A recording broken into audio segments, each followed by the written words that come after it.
San Benito. San Benito nació de familia rica en Nursia, región de Umbría, Italia, en el año 480. Su hermana gemela, Escolástica, también alcanzó la santidad, después de haber recibido en Roma una adecuada formación.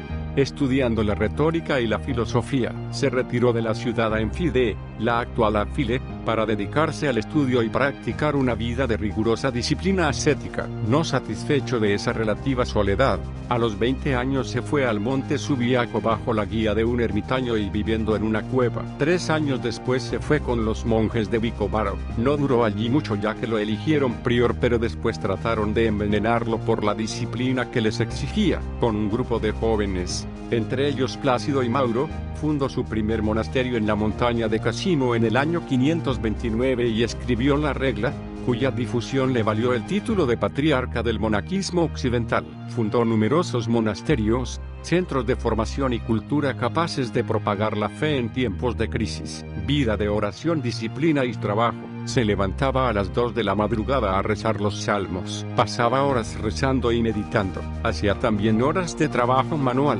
imitando a Jesucristo. Veía el trabajo como algo honroso. Su dieta era vegetariana y ayunaba diariamente, sin comer nada hasta la tarde. Recibía a muchos para dirección espiritual. Algunas veces acudía a los pueblos con sus monjes a predicar. Era famoso por su trato amable con todos. Su gran amor y su fuerza fueron la Santa Cruz con la que hizo muchos milagros. Fue un poderoso exorcista. Este don para someter a los espíritus malignos lo ejerció utilizando como sacramental la famosa cruz de San Benito. San Benito predijo el día de su propia muerte, que ocurrió el 21 de marzo del 547, pocos días después de la muerte de su hermana, Santa Escolástica. Desde finales del siglo VIII muchos lugares comenzaron a celebrar su fiesta el 11 de julio. Si atendemos a la enorme influencia ejercida en Europa por los seguidores de San Benito, es desalentador comprobar que no tenemos biografías contemporáneas del padre del monasticismo occidental. Lo poco que conocemos acerca de sus primeros años proviene de los diálogos de San Gregorio, quien no proporciona una historia completa, sino solamente una serie de escenas para ilustrar los milagrosos incidentes de su carrera. Benito nació y creció en la noble familia Anicia, en el antiguo pueblo de Sabino en Nursia, en la Umbría en el año 480. Esta región de Italia es quizás la que más santos ha dado. 4 años antes de su nacimiento, el bárbaro rey de los Hércules mató al último emperador romano poniendo fin a siglos de dominio de Roma sobre todo el mundo civilizado. Ante aquella crisis, Dios tenía planes para que la fe cristiana y la cultura no se apagasen ante aquella crisis. San Benito sería el que comienza el monasticismo en Occidente.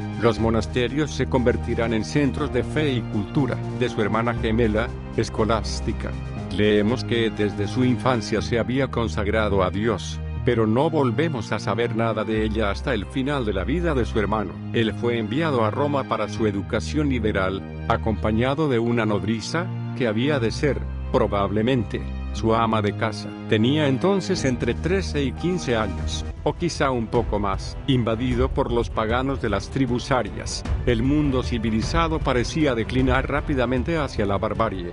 Durante los últimos años del siglo V, la Iglesia estaba agrietada por los cismas. Ciudades y países desolados por la guerra y el pillaje, vergonzosos pecados campeaban tanto entre cristianos como entre gentiles y se ha hecho notar que no existía un solo soberano o legislador que no fuera ateo, pagano o hereje. En las escuelas y en los colegios, los jóvenes imitaban los vicios de sus mayores y Benito, asqueado por la vida licenciosa de sus compañeros y temiendo llegar a contaminarse con su ejemplo, decidió abandonar Roma. Se fugó, sin que nadie lo supiera, excepto su nodriza, que lo acompañó. Existe una considerable diferencia de opinión en lo que respecta a la edad en que abandonó la ciudad, pero puede haber sido aproximadamente a los 20 años. Se dirigieron al poblado de Enfide, en las montañas, a 30 millas de Roma. No sabemos cuánto duró su estancia, pero fue suficiente para capacitarlo a determinar su siguiente paso.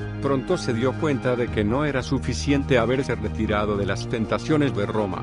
Dios lo llamaba para ser un ermitaño y para abandonar el mundo y, en el pueblo lo mismo que en la ciudad, El joven no podía llevar una vida escondida, especialmente después de haber restaurado milagrosamente un objeto de barro que su nodriza había pedido prestado y accidentalmente roto. En busca de completa soledad, Benito partió una vez más, solo, para remontar las colinas hasta que llegó a un lugar conocido como Subiaco, llamado así por el lago artificial formado en tiempos de Claudio, gracias a la represión de las aguas del Anio. En esta región rocosa y agreste se encontró con un monje llamado Romano, al que abrió su corazón, explicándole su intención de llevar la vida de un ermitaño. Romano mismo vivía en un monasterio a corta distancia de ahí. Con gran celo sirvió al joven, vistiéndolo con un hábito de piel y conduciéndolo a una cueva en una montaña rematada por una roca alta de la que no podía descenderse y cuyo ascenso era peligroso,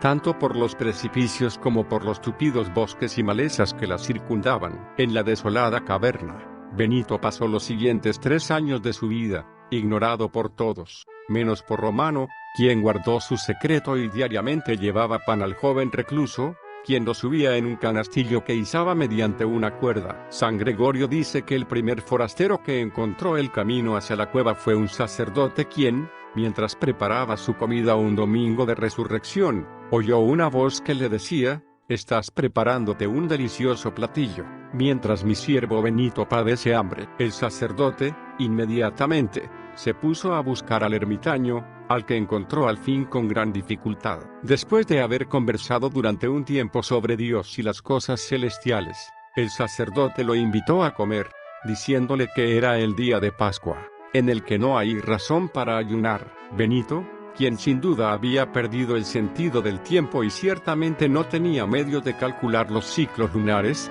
repuso que no sabía que era el día de tan grande solemnidad. Comieron juntos y el sacerdote volvió a casa. Poco tiempo después, el santo fue descubierto por algunos pastores, quienes al principio lo tomaron por un animal salvaje, porque estaba cubierto con una piel de bestia y porque no se imaginaban que un ser humano viviera entre las rocas. Cuando descubrieron que se trataba de un siervo de Dios, quedaron gratamente impresionados y sacaron algún fruto de sus enseñanzas. A partir de ese momento, empezó a ser conocido y mucha gente lo visitaba, proveyéndolo de alimentos y recibiendo de él instrucciones y consejos. Aunque vivía apartado del mundo, San Benito, como los padres del desierto, tuvo que padecer las tentaciones de la carne y del demonio, algunas de las cuales han sido descritas por San Gregorio. Cierto día, cuando estaba solo, se presentó el tentador. Un pequeño pájaro negro, vulgarmente llamado mirlo, empezó a volar alrededor de su cabeza y se le acercó tanto que, si hubiese querido,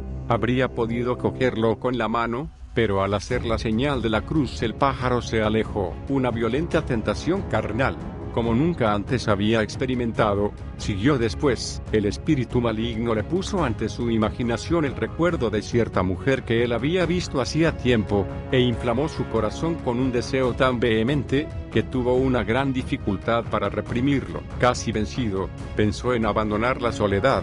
De repente, sin embargo, ayudado por la gracia divina, encontró la fuerza que necesitaba y, viendo cerca de ahí un tupido matorral de espinas y zarzas, se quitó sus vestiduras y se arrojó entre ellos. Ahí se revolcó hasta que todo su cuerpo quedó lastimado. Así, mediante aquellas heridas corporales, curó las heridas de su alma, y nunca volvió a verse turbado en aquella forma. En Vicovaro, en Tivoli y en Subiaco, sobre la cumbre de un farallón que domina Anio, residía por aquel tiempo una comunidad de monjes, cuyo abad había muerto y por lo tanto decidieron pedir a San Benito que tomara su lugar. Al principio rehusó, asegurando a la delegación que había venido a visitarle que sus modos de vida no coincidían. Quizá él había oído hablar de ellos.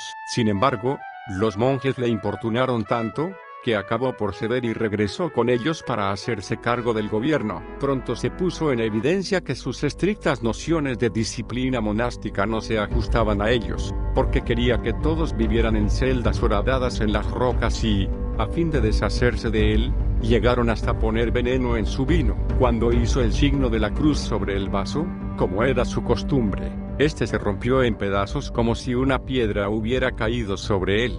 Dios os perdone, hermanos.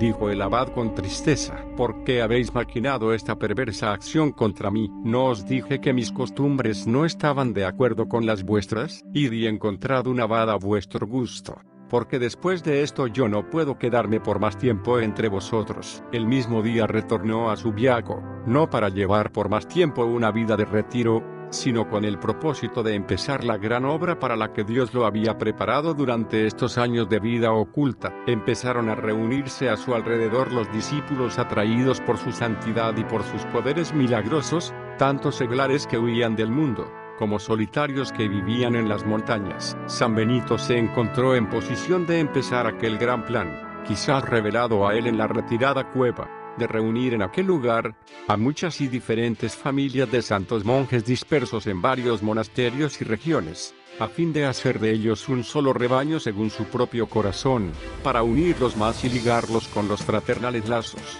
en una casa de Dios bajo una observancia regular y en permanente alabanza al nombre de Dios. Por lo tanto, colocó a todos los que querían obedecerle en los 12 monasterios hechos de madera, cada uno con su prior. Él tenía la suprema dirección sobre todos, desde donde vivía con algunos monjes escogidos, a los que deseaba formar con especial cuidado. Hasta ahí, no tenía escrita una regla propia, pero según un antiguo documento, los monjes de los 12 monasterios aprendieron la vida religiosa, siguiendo no una regla escrita, sino solamente el ejemplo de los actos de San Benito. Romanos y bárbaros, ricos y pobres, se ponían a disposición del santo, quien no hacía distinción de categoría social o nacionalidad. Después de un tiempo, los padres venían para confiarles a sus hijos a fin de que fueran educados y preparados para la vida monástica. San Gregorio nos habla de dos nobles romanos, Tértulo, el patricio, y Equitius, quienes trajeron a sus hijos, Plácido, de 7 años, y Mauro, de 12, y dedica varias páginas a estos jóvenes novicios. En contraste con estos aristocráticos jóvenes romanos, San Gregorio habla de un rudo e inculto godo que acudió a San Benito, fue recibido con alegría y vistió el hábito monástico. Enviado con una hoz para que quitara las tupidas malezas del terreno desde donde se dominaba el lago, trabajó tan vigorosamente, que la cuchilla de la hoz se salió del mango y desapareció en el lago. El pobre hombre estaba abrumado de tristeza, pero tan pronto como San Benito tuvo conocimiento del accidente, condujo al culpable a la orilla de las aguas, le arrebató el mango y lo arrojó al lago. Inmediatamente, desde el fondo, surgió la cuchilla de hierro y se ajustó automáticamente al mango. El abad devolvió la herramienta, diciendo: «Toma, prosigue tu trabajo y no te preocupes». No fue el menor de los milagros que San Benito hizo para acabar con el arraigado prejuicio contra el trabajo manual, considerado como degradante y servil. Creía que el trabajo no solamente dignificaba, sino que conducía a la santidad, y, por lo tanto, lo hizo obligatorio para todos los que ingresaban a su comunidad, nobles y plebeyos por igual. No sabemos cuánto tiempo permaneció el santo en Subiaco, pero fue lo suficiente para establecer su monasterio sobre una base firme y fuerte. Su partida fue repentina y parece haber sido impremeditada. Vivía en las cercanías un indigno sacerdote llamado Florencio, quien, viendo el éxito que alcanzaba San Benito y la gran cantidad de gente que se reunía en torno suyo, sintió envidia y trató de arruinarlo. Pero como fracasó en todas sus tentativas para desprestigiarlo mediante la calumnia y para matarlo con un pastel envenenado que le envió, que según San Gregorio fue arrebatado milagrosamente por un cuervo, trató de seducir a sus monjes, introduciendo una mujer de mala vida en el convento. El abad, dándose perfecta cuenta de que los malvados planes de Florencio estaban dirigidos contra él personalmente, resolvió abandonar Subiaco por miedo de que las almas de sus hijos espirituales continuaran siendo asaltadas y puestas en peligro. Dejando todas sus cosas en orden, se encaminó desde Subiaco al territorio de Monte Cassino. Es esta una colina solitaria en los límites de Campania, que domina por 3 lados estrechos valles que corren hacia las montañas y, por el cuarto, hasta el Mediterráneo. Una planicie ondulante que fue alguna vez rica y fértil, pero que, carente de cultivos por las repetidas irrupciones de los bárbaros, se había convertido en pantanosa y malsana. La población de Monte Cassino, en otro tiempo lugar importante, había sido aniquilada por los godos y los pocos habitantes que quedaban habían vuelto al paganismo, o mejor dicho, nunca lo habían dejado. Estaban acostumbrados a ofrecer sacrificios en un templo dedicado a Apolo, sobre la cuesta del monte.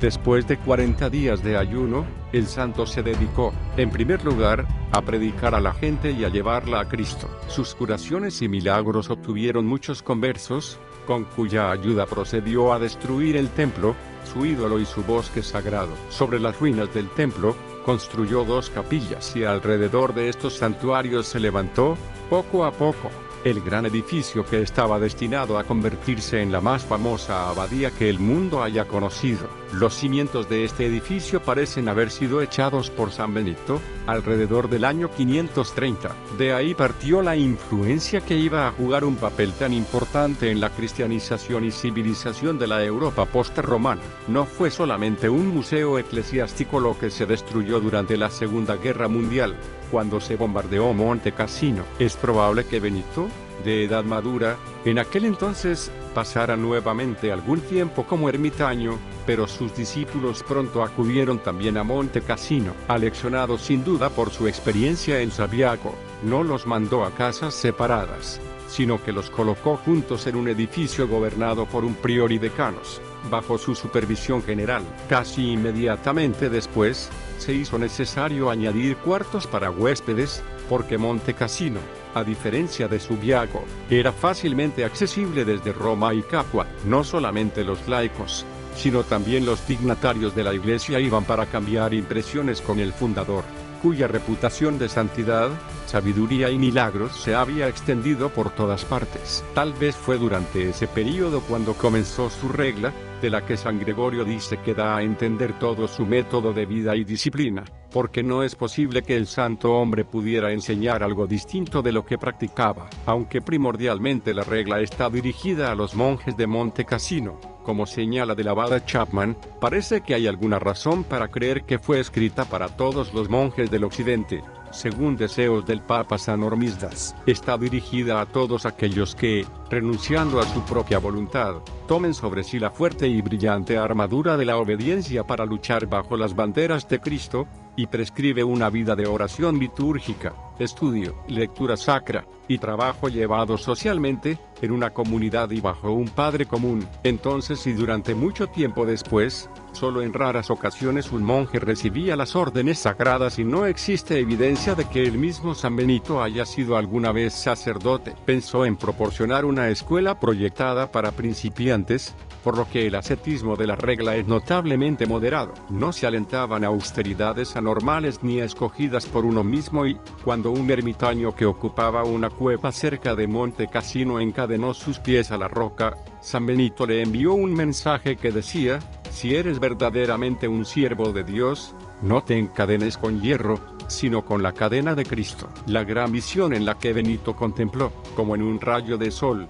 a todo el mundo alumbrado por la luz de Dios, resume la inspiración de su vida y de su regla. El santo abad, lejos de limitar sus servicios a los que querían seguir su regla, extendió sus cuidados a la población de las regiones vecinas, curaba a los enfermos, consolaba a los tristes, distribuía limosnas y alimentó a los pobres, y se dice que en más de una ocasión resucitó a los muertos. Cuando la Campania sufría un hambre terrible, donó todas las provisiones de la abadía, con excepción de 5 panes. No tenéis bastante ahora, dijo a sus monjes, notando su consternación, pero mañana tendréis de sobra. A la mañana siguiente, 200 sacos de harina fueron depositados por manos desconocidas en la puerta del monasterio. Otros ejemplos se han proporcionado para ilustrar el poder profético de San Benito, al que se añadía el don de leer los pensamientos de los hombres. Un noble al que convirtió, lo encontró cierta vez llorando e inquirió la causa de su pena. El abad repuso: este monasterio que yo he construido y todo lo que he preparado para mis hermanos, ha sido entregado a los gentiles por un designio del Todopoderoso. Con dificultad he logrado obtener misericordia para sus vidas. La profecía se cumplió 40 años después, cuando la abadía de Monte Cassino fue destruida por los lombardos. Cuando el godo Totila avanzaba triunfante a través del centro de Italia, concibió el deseo de visitar a San Benito, porque había oído hablar mucho de él. Por lo tanto, envió aviso de su llegada al abad, quien accedió a verlo para descubrir si en realidad el santo poseía los poderes que se le atribuían. Totila ordenó que se le dieran a Rigo, capitán de su guardia, sus propias ropas de púrpura y lo envió a Monte Cassino con 3 condes que acostumbraban a asistirlo. La suplantación no engañó a San Benito, quien saludó a Rigo con estas palabras: «Hijo mío, quítate las ropas que vistes, no son tuyas». Su visitante se apresuró a partir para informar a su amo que había sido descubierto. Entonces, Totila fue en persona hacia el hombre de Dios y se dice que se atemorizó tanto, que cayó postrado. Pero Benito lo levantó del suelo, le recriminó por sus malas acciones y le predijo, en pocas palabras, todas las cosas que le sucederían. Al punto, el rey imploró sus oraciones y partió, pero desde aquella ocasión fue menos cruel. Esta entrevista tuvo lugar en 542 y San Benito difícilmente pudo vivir lo suficiente para ver el cumplimiento total de su propia profecía. Anuncia su muerte. El santo que había vaticinado tantas cosas a otros, fue advertido con anterioridad acerca de su próxima muerte. Lo notificó a sus discípulos y, 6 días antes del fin, les pidió que cavaran su tumba. Tan pronto como estuvo hecha fue atacado por la fiebre. El 21 de marzo del año 543, durante las ceremonias del Jueves Santo, recibió la Eucaristía. Después, junto a sus monjes, murmuró unas pocas palabras de oración y murió de pie en la capilla, con las manos levantadas al cielo. Sus últimas palabras fueron: «Hay que tener un deseo inmenso de ir al cielo». Fue enterrado junto a Santa Escolástica, su hermana, en el sitio donde antes se levantaba el altar de Apolo, que él había destruido. 2 de sus monjes estaban lejos de allí rezando, y de pronto vieron una luz esplendorosa que subía hacia los cielos y exclamaron: «Seguramente es nuestro padre Benito, que ha volado a la eternidad». Era el momento preciso en el que moría el santo. En 1964 Pablo VI declara a San Benito patrono principal de Europa. El origen de la medalla de San Benito. No se sabe a ciencia cierta cuándo tuvo su origen la medalla, pero se conoce un poco de historia relacionada a la misma. En 1647, durante un juicio por brujería realizado en Natterberg, las acusadas confesaron que sus poderes no funcionaban sobre la abadía de Metten, ya que dicha abadía se encontraba protegida por la cruz. Se investigó sobre esto, y se encontraron varias cruces pintadas y rodeadas por las letras que actualmente se encuentran en la medalla de San Benito. Luego, en un antiguo manuscrito de 1415 se encontró una imagen que presenta a San Benito sosteniendo en una mano un bastón que culmina en cruz, y un pergamino en la otra mano. En esta imagen se encontraban las palabras completas cuyas letras o iniciales rodeaban las cruces encontradas en la abadía. En un principio, la versión original de la medalla tenía la forma de una cruz. El joven Bruno se encontraba totalmente demacrado, no podía hablar y las personas lo daban como causa perdida. En ese momento tuvo una visión de una escalera iluminada que llegaba al cielo. Detrás de la escalera estaba San Benito llevando una cruz radiante con la que tocó a Bruno, concediéndole la cura al instante. Al convertirse en papa en el año 1049, el para ese entonces llamado León IX, rediseñó la cruz como una medalla y le atribuyó bendiciones e indulgencia. La medalla de San Benito data de una época muy antigua y debe su origen a la profunda devoción que el santo profesaba a la Santa Cruz y que recomendaba a sus discípulos para vencer las tentaciones y acechanzas del enemigo. En un principio y durante muchos años la devoción a esta medalla de San Benito fue meramente local y exclusiva de los monasterios benedictinos, pero la curación milagrosa del joven Bruno, más tarde, el Papa León IX, en el siglo IX, lo ocurrido con ella en Baviera en 1647, y sobre todo el breve de Benedicto XVI, 12 de marzo de 1742, contribuyeron poderosamente a su propagación. Las investigaciones históricas sobre el origen de la medalla de San Benito han determinado que su difusión comenzó probablemente en la región de Baviera hacia el año 1647. En esa época, durante el proceso judicial seguido a unas hechiceras, Estas declararon que no habían podido dañar a la cercana abadía de Metten, porque estaba protegida por el signo de la Santa Cruz. En dicho monasterio se hallaron pinturas con representaciones de la cruz junto con las iniciales que acompañan hoy a la medalla, pero las misteriosas letras no pudieron ser interpretadas hasta que en un manuscrito de la biblioteca se encontró la imagen de San Benito y la oración compuesta por las iniciales. En realidad, un manuscrito anterior, siglo XIV, que aún se conserva, procedente de Austria, parece haber sido el origen de la imagen y de la oración. En el siglo XVII un importante autor la tuvo por supersticiosa, debido justamente a los enigmáticos caracteres que acompañan a la imagen. Pero, en el año 1742 el Papa Benedicto XVI decidió aprobar el uso de la medalla de San Benito, y mandó que la oración usada para bendecirla se incorporase al ritual romano. En el siglo XIX se dio un renovado fervor por la medalla de San Benito. En los trabajos escritos de Don Prosper Geranger, abad de Solesmes, y de Dom Cegli Jacobussi, de la abadía de San Pablo Extramuros, Roma, se estudia detenidamente el origen y la historia de dicha medalla. Esta medalla es un sacramental, puede ser llevada sobre el cuello, en un monedero, unida al rosario o puesta en la entrada de la casa. Su adecuada devoción, junto con una vida de escucha a la palabra de Dios y el esfuerzo por ponerla en práctica, nos acerca a Cristo, nos protege de todo mal y nos prepara para la vida eterna. La actual medalla de San Benito. El talismán que actualmente se conoce como la medalla de San Benito, es la medalla de jubileo diseñada por Desiderio Lenz, un monje de la Escuela de Arte de Beuron. La medalla fue creada en 1880 como conmemoración del 1400 aniversario del nacimiento de San Benito. Este diseño estuvo bajo la supervisión del prior de Monte Cassino,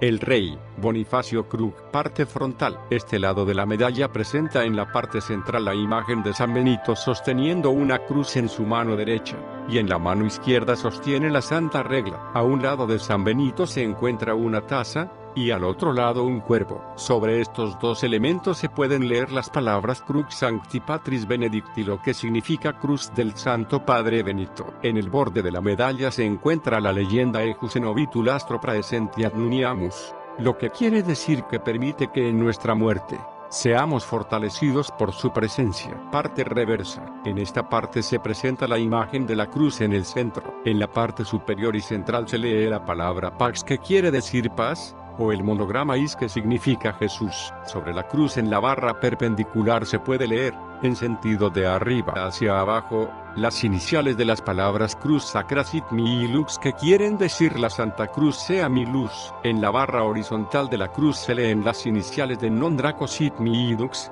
que quieren decir no permitas que el dragón sea mi guía. En los ángulos formados por la cruz se leen las iniciales de Crux Sancti Patris Benedicti, que significa Cruz del Santo Padre Benito. En el borde de la medalla se encuentran las iniciales del dístico: Vade retro Satana, nunquam suade mi vana, sunt malaquaeribas, ipse venena vivas, que se traduce como vete, Satanás, no me sugieras tus vanidades, mal están las cosas que tu pie tendes, bebe tú tu propio veneno. Protección otorgada por la medalla de San Benito. Este talismán se considera eficaz para proteger a las personas que son tentadas, engañadas o atormentadas por espíritus malignos, destruir los efectos de la brujería y todas las demás influencias diabólicas, obtener la conversión de los pecadores, sobre todo cuando están en peligro de muerte, pedir por la paz, sanidad interior o espiritual, pedir por la paz entre individuos o entre las naciones del mundo,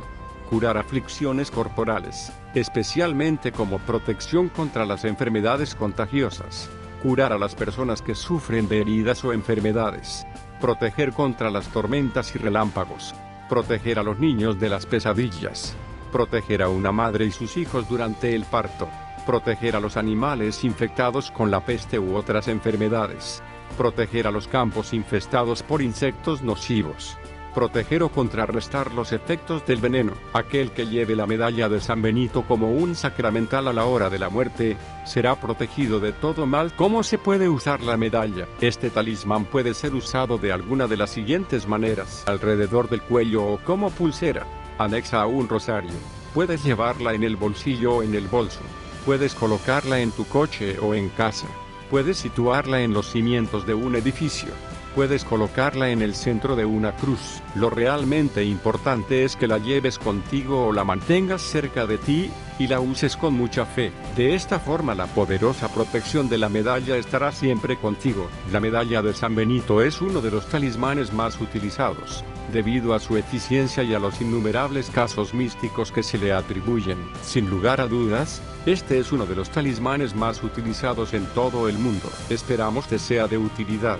Ayúdanos con un comentario al respecto sobre San Benito, y no olvides suscribirte si no estás suscrito, activar la campanita de notificaciones y seguirnos en la fanpage para que seamos aún más amigos.